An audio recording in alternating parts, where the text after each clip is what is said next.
Reformers' judgment about music. The Reformers would never dismiss a theologian today who majored, even for a time, on the study and the subject of singing. Luther said, exaggerating only a little bit, why music is God's greatest gift. Greatest gift, music. Let me show from the Reformers' writings what they thought about music. Some quotations from their writings. Luther was so strong as to say that if a man didn't like music and did not want to sing, he wasn't a Christian. Quote, whosoever does not want to sing and speak of Christ's redemption of us shows that he does not believe. Luther elevated music above all of the other disciplines and said this is the reason why the prophets did not make use of any art except music. When setting forth their theology, they did it not as geometry, not as arithmetic, not as astronomy, but as music. The prophets put their prophesying to music. Luther said, music is an outstanding gift of God, and next to theology, and there he qualifies that statement that music is the greatest gift of God. He puts it next to theology.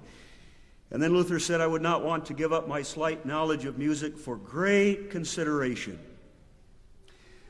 Well, those of you who have done any reading about the Reformation are familiar with Luther's love for music, but you might not know Calvin's interest in music. Calvin was expelled from Geneva after he went there to begin the work of Reformation because they didn't like his approach. But later on they realized, Geneva did, that they wanted Calvin back. And so they invited him back, but he came back on 4 conditions. And he said to them, if you don't carry out these 4 conditions, I'm not interested in coming. One of them was, you institute catechism instruction for the youth. Second, you must formulate ordinances for marriage. Third, you must exercise church discipline. And fourth, you will sing in public worship as a congregation. And if you don't do that, then I am not interested in coming back to Geneva. Calvin said that there were 3 elements to public worship. 3 elements. I wonder if we could pass that quiz. What are the 3 fundamental elements of public worship? Calvin said the Word, the sacraments, and prayer. The Word read and preached, the sacraments of baptism and the Lord's Supper, and prayer spoken and sung. And of the 2, he regarded the singing of prayers most important. So when Calvin got to Geneva, he went immediately to work on the Psalms, to versify the songs and make them the Psalms and make them singable for the people. And it was at that time that he began versifying the 10 Commandments and the Song of Simeon and so forth. And with the help of Moreau and Beza, he eventually saw the whole Psalter come into French. And with the help of Louis Bourgeois, if that's how you pronounce his name, you'll see his name in the chorale section of our Psalter, the Protestant Reformed Psalter. He saw to it that there were tunes worthy of the texts supplied for both formal and private worship. Now, what accentuates the importance of music in the minds of the Reformers was that every one of them promoted congregational singing in spite of opposition. Every one of them had opposition to congregational singing. Luther had those in the congregation who said, we're not going to have singing as a part of our worship.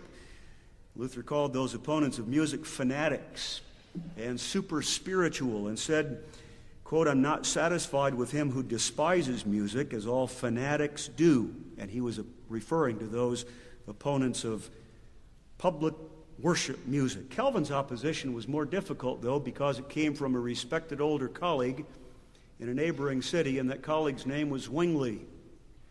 Zwingli said no music in Sunday worship. Now, it was not because Zwingli was uninterested in music. Fact of the matter is, Zwingli was the most educated of all of the reformers in music. He was technically trained in music. He knew how to play almost all of the instruments. And we're told he was even a composer of many songs. But Luther asked this question, the same question all of the other reformers asked: does the Word of God in the New Testament require this? And Zwingli said, no, I don't find it anywhere in the New Testament. Zwingli's error was partly that he failed to read Colossians 3 and Ephesians 5 properly, because Zwingli said when it speaks of singing in the heart, it means singing silently. But had the Reformers not been so convinced that music had an important place in public worship, they would have given up in the face of this opposition and said, well, music is not so important, we're just not going to make an issue of that. But they didn't. They said, we will sing in public worship. Now the question is, why? Why was it so important for the Reformers? What was in their mind, and what is it that the Church of Christ today must remember? Well, there are two outstanding reasons that the Reformers said, we will sing, and if we do not sing, we are sinning. In the first place, the glory of God demanded it.